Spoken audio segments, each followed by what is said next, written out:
The news in detail.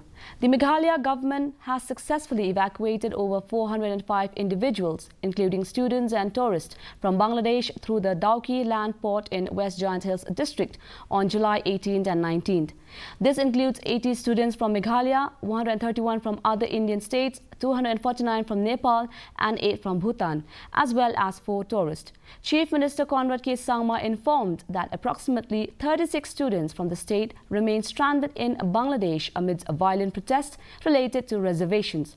Meanwhile, over 300 Indian students in Bangladesh were forced to return home as clashes between the anti-quota protesters and security forces resulted in the killing of at least 104 and injuring over 2,500 people so far. The neighboring nation has been witnessing widespread protests for weeks over the reintroduction of a reservation in government jobs.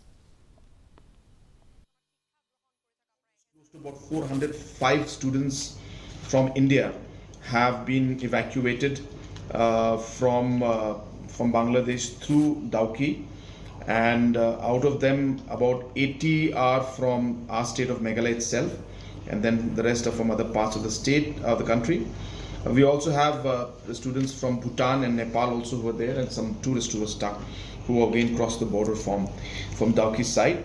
So the movement is on. We have already got our nodal officers here in the state, as well as we have in touch with the Indian embassy in Dhaka. Meghalaya government has made it clear that nobody has